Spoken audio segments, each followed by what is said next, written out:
कुछ स्मरण आया हुआ मसूर?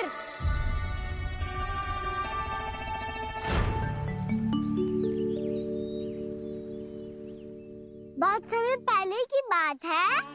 बहुत बड़े भूमाकर राज करते थे तुम्हें महान राजा भीमम के नाम से जाना जाता था।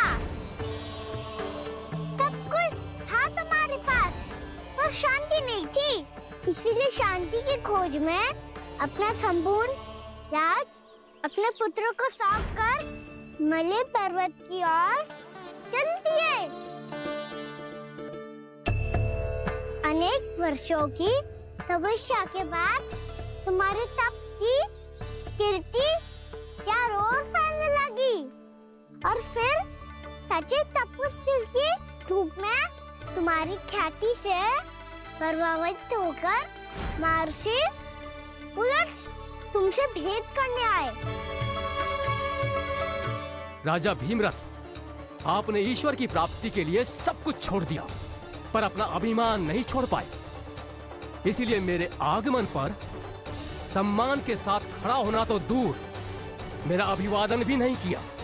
अभिमान तपस्वी का गुण नहीं होता है राजन, अभिमान राक्षसी गुण है। इसलिए मैं आपको श्राप देता हूँ कि आप अगले जन्म में एक राक्षस के रूप में जन्म लेंगे, एक राक्षस के रूप में जन्म लेंगे।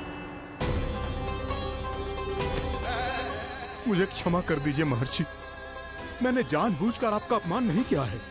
मैं तो यहाँ पर शांति की खोज में आया था। अपने भीतर के संसार में गहरे सोच विचार में डूबा हुआ था मैं। मुझे क्षमा कर दीजिए महर्षि, मुझे क्षमा कर दीजिए। अपनी भूल का आभास प्रायश्चित की ओर पहला पग होता है। मैं अपना श्राप तो वापस नहीं ले सकता, परंतु आपको एक वचन अवश्य दे सकता हूँ। जब भी प्रभु नारायण का अवतार होगा, आपको उचित समय पे वो वरदान देंगे जिसकी आप लंबे समय से प्रतीक्षा कर रहे हैं।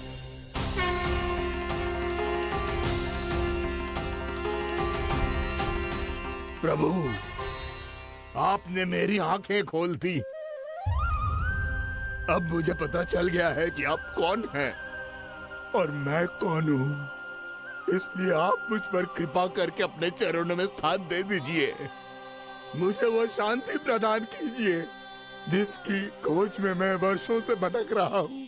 शांति तो मोक्ष में ही है, इसीलिए मैं तुम्हें मोक्ष का वरदान देता हूँ।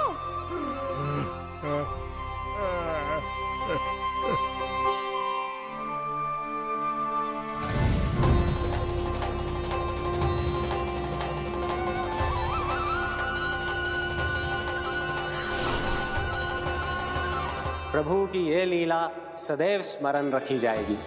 इस स्थान को इनका आशीर्वाद मिलेगा और इस कंदरा को व्योमासुर की कंदरा के रूप में पहचाना जाएगा। भविष्य में अनेक ऋषि मुनियों की शरण स्थली बनेगी ये कंदरा।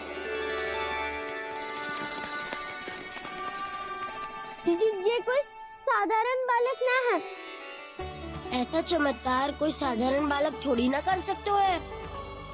तुम सत्य कह रहे थे बलराम, गाना सच्चे में भगवान ही है। तभी तो सब देवता इसे बसाने और इसकी ओर से युद्ध करने आते हैं। तुम सब ऐसे आंखें फाड़ के क्यों देख रहे हो मुझे?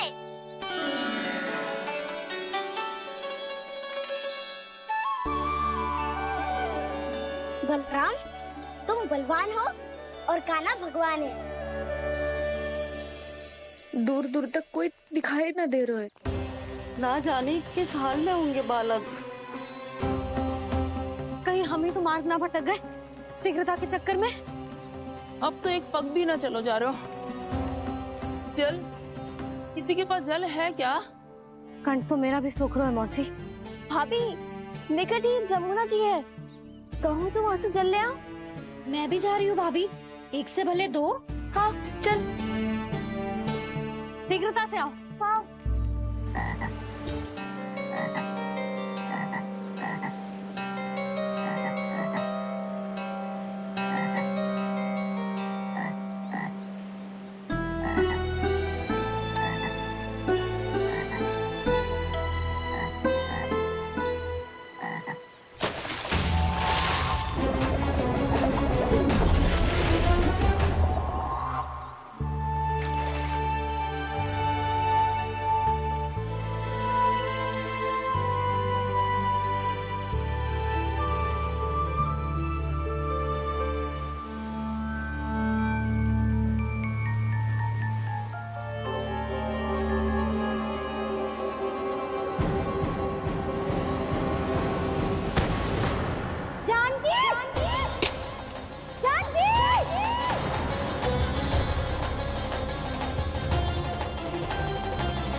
जानकी, जानकी, क्या होगा इसे? देखो ना जी, अब छलिया की सूचना मिलते ही हम सब बालकों को ढूंढने चली गई और ढूंढते ढूंढते सबको बहुत प्यास लगी आई जी। तो जानकी जमुना जी की नदी से जल लेने गई और उसने जमुना जी का पानी पिया और उसकी जेदशा हो गई। बालक कहाँ है? वो ठीक तो है ना? ऊपर से सब ठीक है, पर भीतर से बहुत भयभीत है सब। जानकी तो बिल्कुल नीली पड़ गो है। लग तो है विष फैल गया है इसको पूरे तन में। मथुरा के सौ से विदेश जी को बुलाए गो है उसके उपचार के लिए।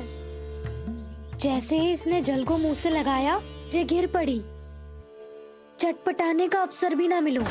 हाँ वैद्य जी, और निकटी मृत पशु भी पड़े हुए थे। हाँ, मैंने भी अस्थियां देखी थी। इसका तो यही अर्थ हो सकता है कि समस्या वहाँ के जल में ही हो। वैद्य जी, आप रोगी की नाड़ी पे ध्यान दो ना। जे गोपिया क्या कह रही है उसे सुनने की आवश्यकता ना है। जब तक विष के कारण का पता नहीं चल जाता, हम उपचार कैसे कर सकते हैं रानी जी? बहन जी, वो निकट ही यमुना जी में एक विशेष क्षेत्र है। ये सब उसी के जल की बात कर रही है। तब तो ऐसा भी हो सकता है कि किसी विषैले सर्प के काटने का प्रभाव हो। पर सर्प के काटने का चिन्ह ना है उसके तन पे। सर्प जब काटतो है तब उसके दांत के चिन्ह बन जाते हैं। मुझे पता है, बड़े बड़े सर्प को काटते हुए देखो है मैंने। एक दिन अब बस कर उज्जवल, ये बड़ी बड़ी हाँकने का समय ना है। पर यदि सर्प ने ना काटो है, फिर जानकी की ये दशा किसने की? अवश्य किसी राक्षस ने की होगी। नाना, कोई विषैला पशु भी तो हो सकता है। यह अवश्य किसी महाविषैले सर्प के विष से हुआ है। सर्प ने भले ना काटा हो, लेकिन ये अवश्य ही किसी महाविषैले सर्प के विष के कारण हुआ है। कालिया नाग। कालिया नाग?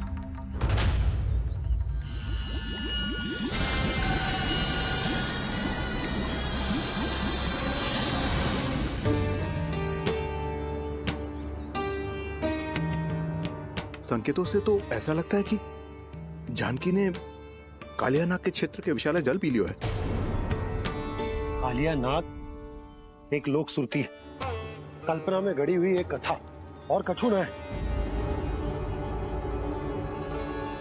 हमें जाके पता लगाना पड़ेगा। पर हमें वहां जाने से मना किया है ना बड़ों ने। उज्जवल सही कह रहे हो है। इस समय जानकी के स्वास्थ्य से अधिक महत्वपूर्ण और कछु ना है। जानकी हमारे लिए ही जलाने गई थी जी। ना मैं उसे जाने देती ना जैसा वो तो। वैद्य जी, आप शीघ्र कछु करो, कैसे भी कछु भी करो, पर इसके प्राण बचा लो। यशोदा, धैर्य रखो, श्री नारायण पर विश्वास रखो, वो सब ठीक करते हैं।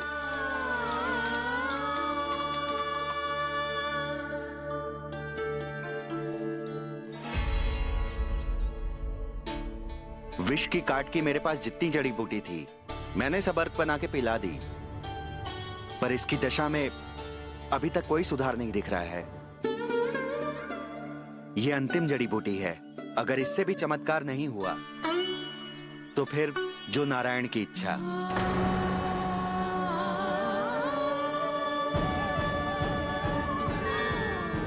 पर कोई तो उपाय होगा जानकी को बचाने का। कान्हा, यदि तुझे किसी औषधि के बारे में पता है, हमें बता दे, हम जाके ले आएंगे।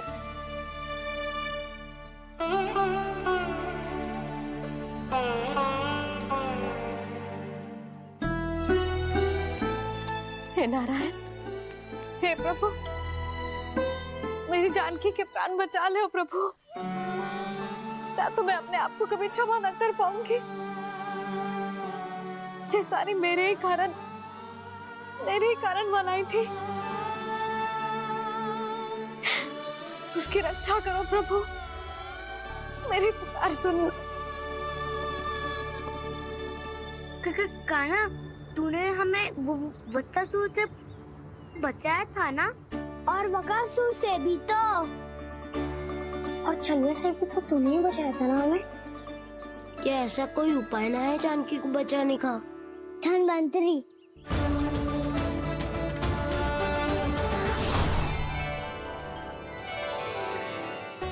मैं आ गया हूं प्रभु, चिंता मत कीजिए, आपके आदेश का पालन अवश्य होगा। यशोदा मैया,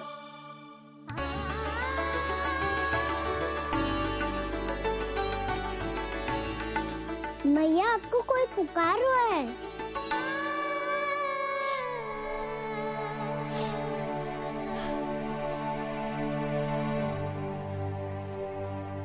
चिंता मत करो मैया, अब धनवंतरी जी आ गए हैं, वो सब संभाल लेंगे। धनवंतरी जी कौन है? जिन्होंने संसार का आयुर्वेद दिया, आरोग्य के देवता, वे श्री नारायण के अवतार।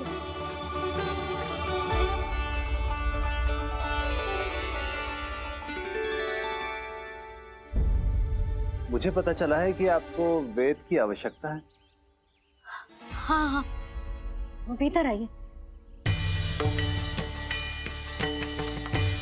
आइए आइए बैठे जी। जी रही। मथुरा का सर्वश्रेष्ठ वैद्य अर्थात मैं यहाँ आ चुका हूँ और रोगी को जितनी औषधि की आवश्यकता थी सब दे चुका हूँ। निश्चित रूप से आपने विष की काट के लिए बहुत ही उत्तम अर्क तैयार किया है, इसीलिए किसी और वैद्य की आवश्यकता नहीं है। किंतु आप अकेले कितना कुछ करेंगे वैद्यराज, मुझे अपना सहायक ही बना लीजिए। पर जो करना था मैं पहले ही कर चुका हूँ। हाँ, वो तो आप कर चुके हैं, बस रोगी के तन से विष निकालना शेष है ना वैद्यराज? हाँ हाँ, बस वही शेष है। इनके रक्त को विष रहित करने में मैं आपकी सहायता करूंगा। पहले ये संजीवनी मानी जाने वाली इन लाल फूलों की बूटी को भी घिसना है ना?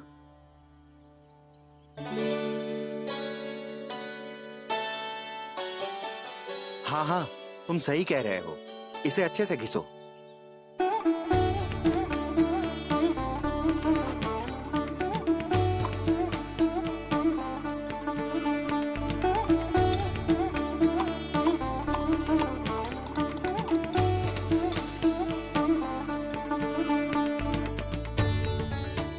और ये नीले फूलों को भी तो मिलाना है ना? हाँ हाँ, अच्छे सहायक बन सकते हो तुम, ऐसे ही श्रम करते रहो।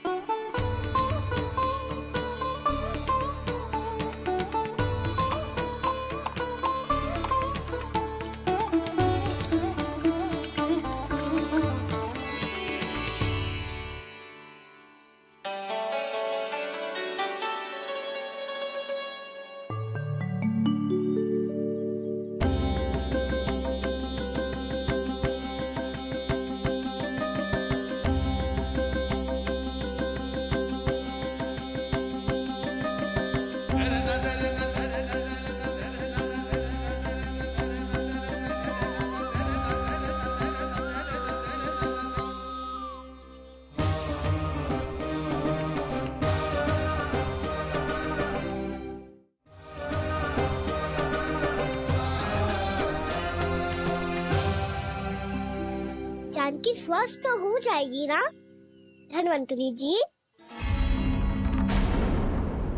धनवंतरी? प्रभु, अब मैं क्या करूं?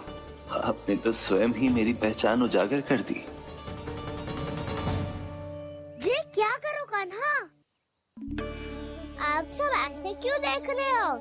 मैया कहती है ना, सभी वैद्य धनवंतरी जी का ही रूप होते हैं।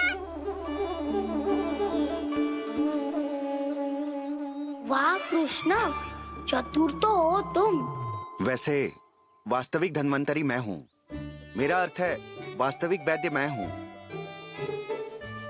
ये तो मेरा सहायक है, मुझे पूरा विश्वास है बिल्कुल ठीक हो जाएगी। वैसे ही थोड़े ना मुझे मथुरा का सर्वश्रेष्ठ वैद्य कहते हैं लोग।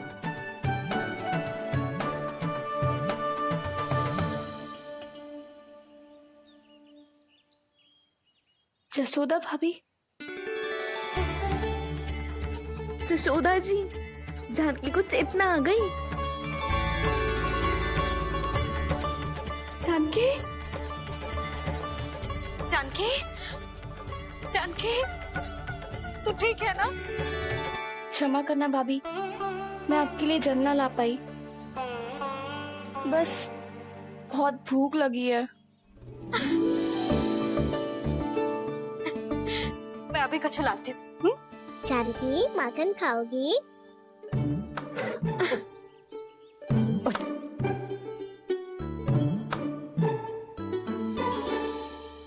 आजा, तू ही खिला दे लल्ला।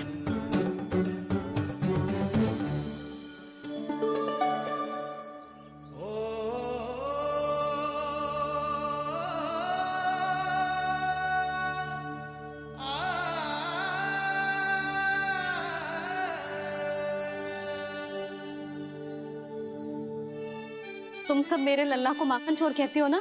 आज देखो, अपना ही माखन जानकी को खिला रहे है।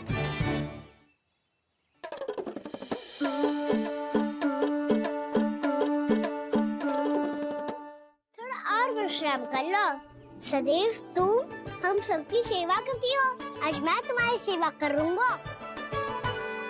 जानकी की जिज्ञासा तब हुई जब जय यशोदा काकी की सेवा कर रही थी, और अब देखो स्वयं भगवान ही इसकी सेवा कर रहे हैं। जानते हो इससे क्या सिद्ध होता है? जो भी यशोदा मैया की पूजा करेगा, अर्थात अपने माता पिता की सेवा करेगा, उनके साथ सम्मान से व्यवहार करेगा, ईश्वर स्वयं उसका ध्यान रखेंगे। कभी धन्वंतरी के रूप में तो कभी स्वयं कान्हा के रूप में। भक्त और भगवान का देखो कैसा ये अनुराग, स्वयं करे सेवा प्रभु, अद्भुत गोपी का भाग्य। प्रभु इन सब पृथ्वीवासियों से कितना घुल मिल गए हैं। ना तो ये प्रभु को भगवान मानते हैं और ना ही प्रभु अपने आप को इनसे सर्वश्रेष्ठ समझते हैं। अपने आचरण से ये सिद्ध कर रहे हैं कि ये सभी में हैं और सभी इनका ही अंश है।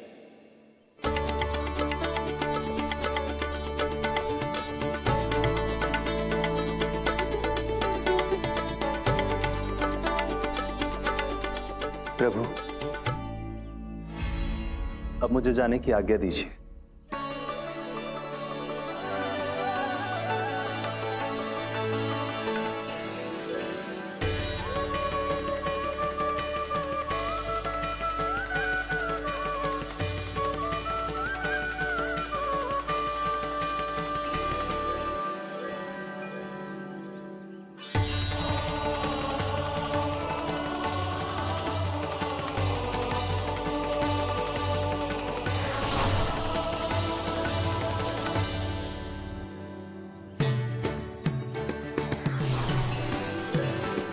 कान्हा ने तो सच्ची में धन्वंतरी जी को बुला लिया था।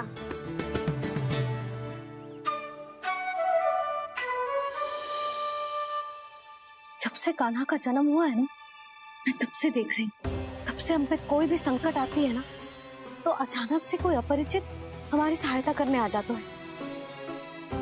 और जाते समय कान्हा की आज्ञा लेके जाते है, और कभी कभी तो इसे प्रभु बोल के जाते है।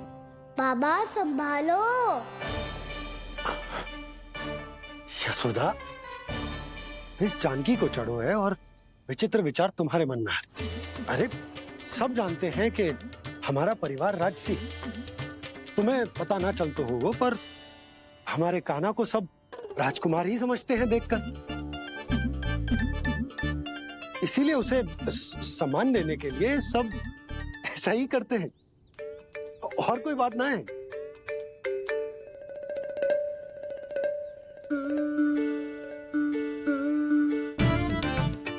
अब जी मेरे लल्ला को ऐसे क्यों घूर रहे हैं? बुरी दृष्टि लगाएंगे क्या? वैद्यराज जी, आपके सहायक तो गए, अब आप यहाँ क्यों?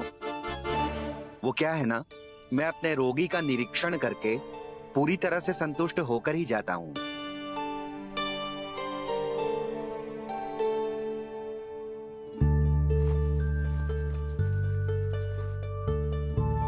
हाँ, संकेत तो अच्छे हैं, कल सुबह तक बिल्कुल ठीक हो जाएगी। धन्यवाद वैद्य जी।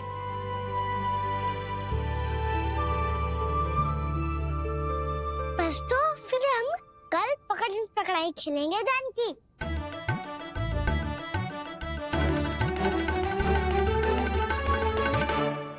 भानु, बंसी, जाकर उस क्षेत्र के चारों ओर बाड़ बनवा दो और वहां सूचना पट्ट भी लगा दे, ताकि जानकी के साथ जो हुआ है वो किसी और के साथ ना हो। शीघ्र जाओ। जी ठीक है।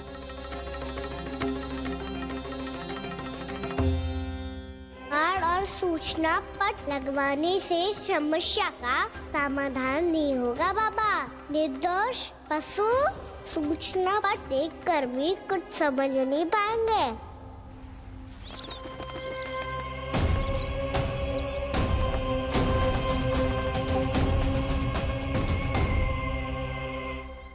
तो तुम्हारे कहने का अर्थ यह है कि व्योमासुर मारा जा चुका है और वो बालक अब भी जीवित है। हाँ महाराज, मैंने गोप बालकों को कहते सुना था कि कृष्ण ने छलिया को मोक्ष दे दिया है, पर वृंदावन सुरक्षित नहीं है महाराज। वो एक बहुत बड़ी समस्या से जूझ रहे हैं। कैसी समस्या? गांव के निकट क्षेत्र में किसी विषैले सर्प का निवास है। उसके विष का प्रभाव इतना भयानक है महाराज, जैसे विष ना हो, स्वयं हलाहल हो।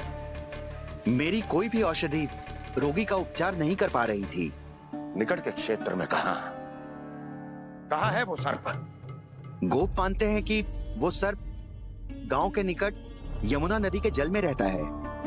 मुझे तो लगता है महाराज, ये कालिया नाग की कथा कोई किंवदंती या लोक श्रुति नहीं, एक सच्चाई है, एक विशैली सच्चाई।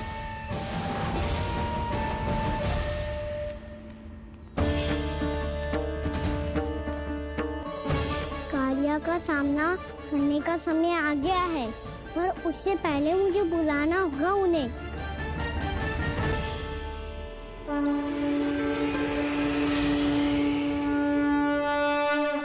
संसार के दारुण भय का नाश करने वाले, सभी कष्टों का हरण करने वाले, विश्व का समस्त ऐश्वर्य प्रदान करने वाले, कमल जैसे लोचन, मुख और चरणों वाले आजानुभूत श्री राम को मैं बार बार नमस्कार करता हूँ।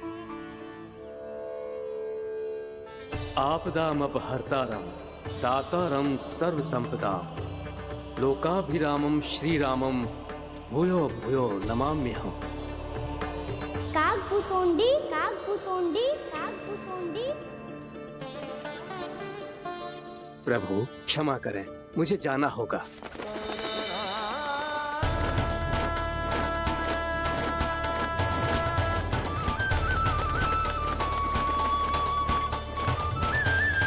प्रणाम प्रभु।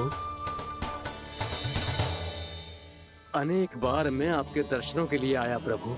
कभी नंद भवन के झरोखों से आपके दर्शन करके चला जाता था, तो कभी दूर किसी वृक्ष की आड़ से आपको निहार लिया करता था। आज आपने स्वयं मुझे बुलाकर धन्य कर दिया प्रभु।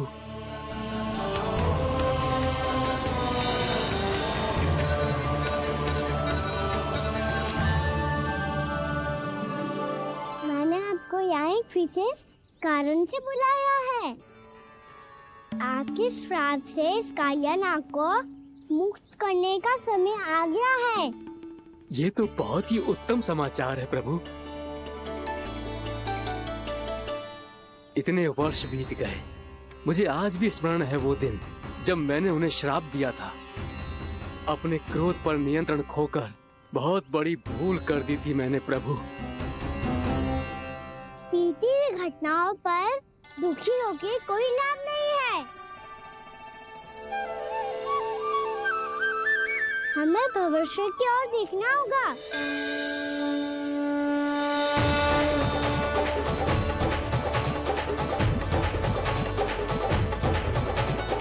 आदेश कीजिए प्रभु, क्या आज्ञा है आपकी?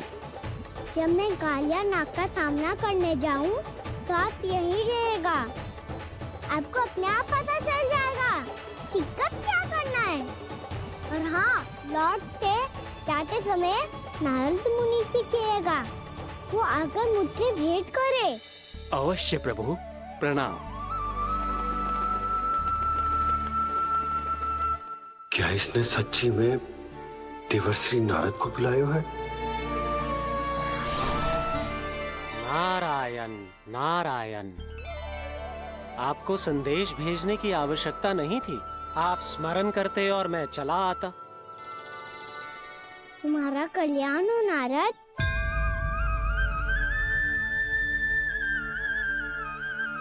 मैंने तुम्हें एक विशेष कार्य के लिए बुलाया है। आज्ञा दीजिए प्रभु। तुम्हें एक बात से कंस से भेंट करनी होगी।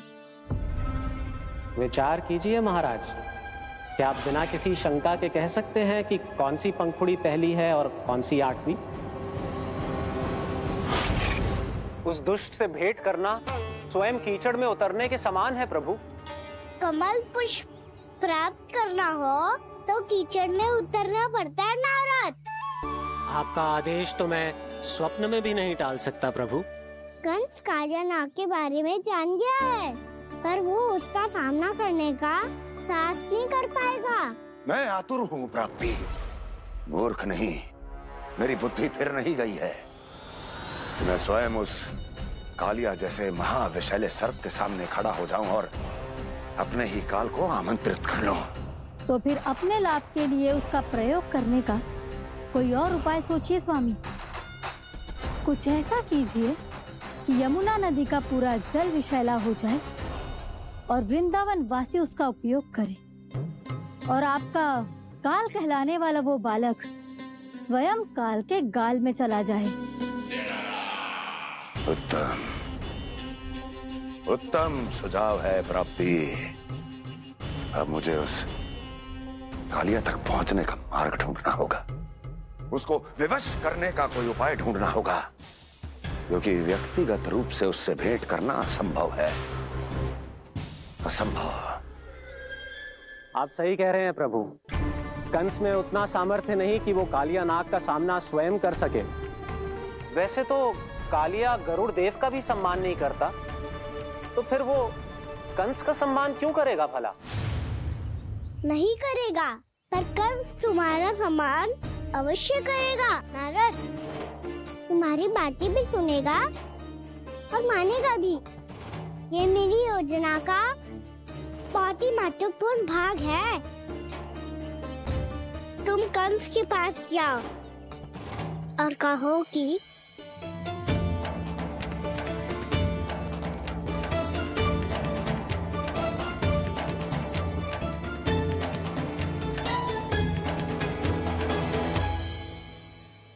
संतान अपने माता पिता को तीर्थ का सौभाग्य दिलाती, और मेरा लल्ला कितना महान कि उसने हमारे घर को ही तीर्थ बना दिया।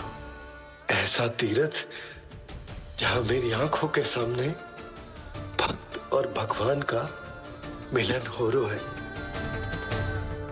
जो आज्ञा प्रभु।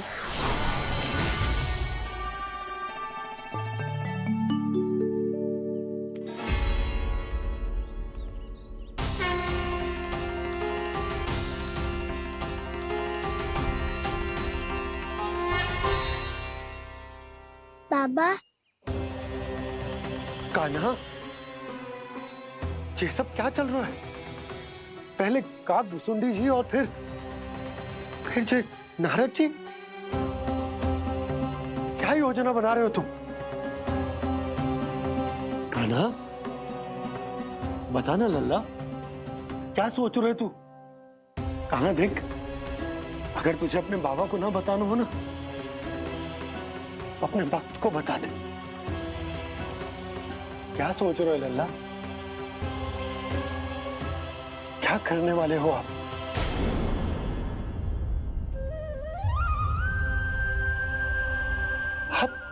आप इतने दुखी क्यों हो? खाना खाना क्या होगा? क्योंकि मुझे आभास हो गया है बाबा, समय आने वाला है। कौन सा समय आने वाला है लल्ला?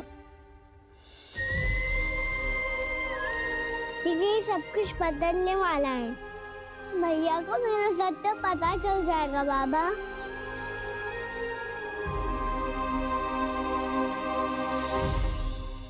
पर लल्ला, इसका काक भुसुंडी और कालिया नाग से क्या संबंध है? ऐसा क्या हुआ था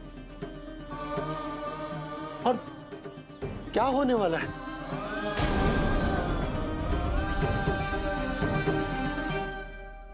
जो होने वाला है बाबा, उसका संबंध उससे है जो सैकड़ों वर्ष पहले हुआ था।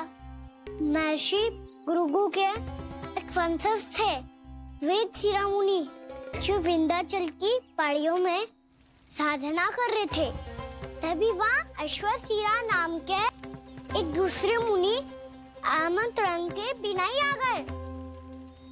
कितना सुंदर और शांतिपूर्ण आश्रम है। यहाँ प्रभु की साधना करने में बहुत आनंद आएगा। शीघ्र ही अश्वशिरा मुनि उपस्थिति के कारण होने वाले व्यवधान से बाध्य होकर वेद शिरा मुनि ने अपनी आंखें खोली। कौन हो तुम और यहाँ क्या कर रहे हो? आपके आश्रम में बहुत शांति है मुनिवर। साधना करने के लिए बहुत ही उत्तम स्थान है ये। मैं चाहता हूँ कि मैं भी यहाँ। आप यहाँ साधना करना चाहते हैं, लेकिन इतना भी नहीं जानते कि किसी के आश्रम में प्रवेश करने से पहले उसकी आज्ञा लेनी चाहिए। आप ये भी नहीं जानते कि यदि कोई यज्ञ कर रहा हो तो बिना अनुमति के वहाँ प्रवेश करने से उसकी यज्ञ साधना भंग हो सकती है। आप क्या साधना करेंगे मुनि? आप तो साधना के योग्य ही नहीं हैं। इतना अपमान! एक मुनि के मुख से इतने कड़वे शब्द शोभा नहीं देते। मैं तुम्हें श्राप देता हूँ, जितनी विषैली तुम्हारी जिह्वा है उतने ही विषैले सर्प बन जाओ तुम। और ऐसा सर्प जो सांस भी ले तो निकट का वातावरण दूषित हो जाए। तुम्हारे इस दुस्साहस के लिए मैं तुम्हें श्राप देता हूँ कि तुम अभी इसी क्षण कौवा बन जाओ, और ऐसा कौवा जो कांव कांव करके अनर्गल प्रलाप करता रहे।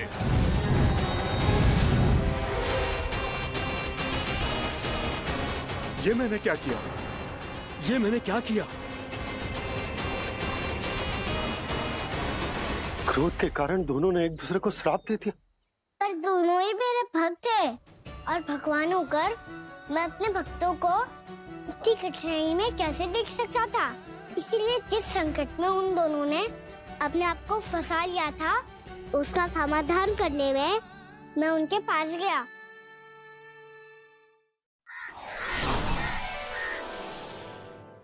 देखिए ना प्रभु, ये क्या हो गया हमसे? हमारी रक्षा कीजिए प्रभु, मार्ग दिखाइए हमें। क्रोध पर नियंत्रण ना होने के कारण आप दोनों ने एक दूसरे को बहुत ही भीषण संकट में डाल दिया है। अब दोनों ही तपस्वी, तप के बल से दिए गए आपके श्राप को लौटाना भी संभव नहीं है। प्रभु कोई तो उपाय होगा, हम आपके शरण में हैं प्रभु। अपराध तो हमसे हुआ है प्रभु, पर अब आपसे ही आशा है। कुछ ऐसा कीजिए भक्त वत्सल, जिससे हम दोनों के श्राप का प्रभाव कुछ कम हो जाए। आप दोनों ही मेरे भक्त हैं, इसलिए आपकी पीड़ा का निवारण करने का एक उपाय है मेरे पास। वेद शिरोमणि, जब आप कालिया नाग बनेंगे तो आपको मेरे चरणों को अपने शीश पर धारण करने का सौभाग्य मिलेगा। और अश्व शिरोमणि, आप काग योनि होने के बाद भी आप श्रेष्ठतम ज्ञान और सर्वाधिक यौगिक सिद्धियों के स्वामी होंगे और प्रवचन दिया करेंगे। इसके बाद अश्वशिरा मुनि काक भुसुंडी बन गए, जिन्होंने आगे चलकर स्वयं गरुड़ देव को रामायण सुनाई। और मुनि वेदशिरा महर्षि कश्यप और देवी कत्रियों के पुत्र कालिया नाग बनकर जल में। और अब वही कालिया नाग जमुना जी में, जिनके कारण जानकी के प्राण लगभग चले ही गए थे। अब कालिया नाग को उचित स्थान पर भेजने का समय आ गया है बाबा। पर ये तो अच्छी बात है कान्हा। वेद सिरा मुनि को दिया हुआ तुम्हारा वचन भी पूरा हो जाएगा, जमुना जी की शुद्धि भी हो जाएगी। इस सब के बाद भी तुम दुखी क्यों हो? क्योंकि इसके बाद मैया के सामने मेरा रहस्य खुल जाएगा बाबा। उन्हें पता चल जाएगा कि उनका बालक कोई साधारण बालक ना है। भविष्य में जो होने वाला है उसे सबके सामने घटने से रोकना मेरे लिए भी संभव ना होगा। मैया को सब पता चल जाएगा। क्या पता चल जाएगा रे मुझे?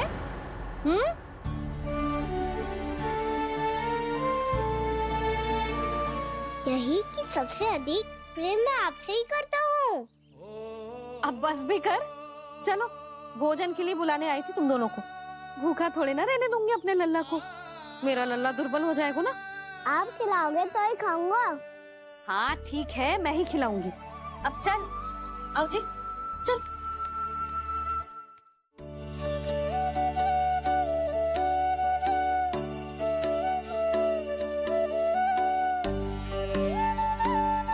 मैया खेलो ना मेरे साथ। मैया सुनो ना, मेरी बात ना मानोगी? अभी बहुत कार्य पड़े लल्ला। देख, जानकी को औषधि भी देने जानो है ना। औषधि मैं दे दूंगा, फिर तो खेलोगी ना आप मेरे साथ? पिछले कुछ दिनों से अपनी मैया का अधिक से अधिक प्रेम पाने का प्रयास करो है कान्हा। इसका तो एक ही अर्थ हो सकता है कि कछु बहुत बड़ो होने वालों है। कान्हा रुक जा लल्ला। कान्हा क्यों तंग कर रहा है? मैया को पहन लेना। कान्हा, कान्हा, ये क्या करो तूने?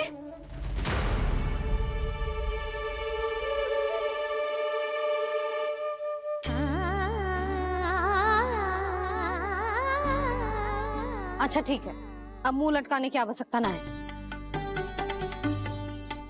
ये ले।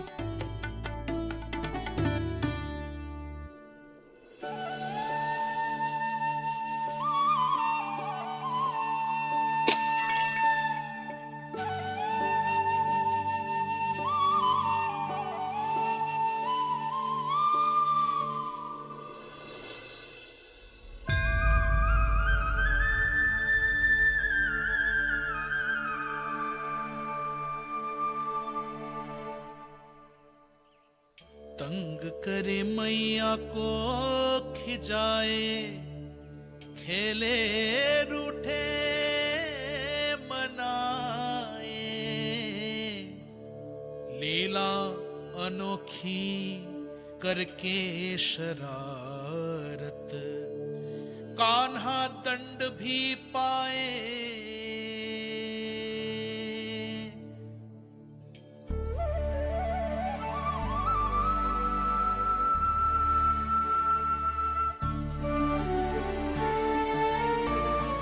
रूठना मनाना, खेलना खिलाना, पहले शरारत करके क्रोध दिलाना और फिर क्षमा मांग लेना, ये सब जानबूझकर कर रहे है कान्हा।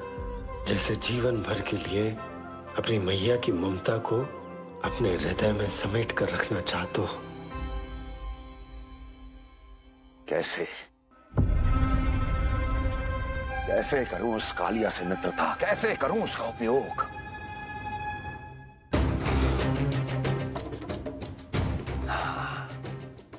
उस पर आक्रमण कर देता हूं और उसे किसी ना किसी तरह से यह विश्वास दिला देता हूं कि यह आक्रमण उस विष्णु अवतार ने किया है। फिर वो क्रोध में आकर सारे वृंदावन वासियों को अपने विष से समाप्त कर देगा। उचित है, ये उचित है। नारायण हरि, नारायण हरि।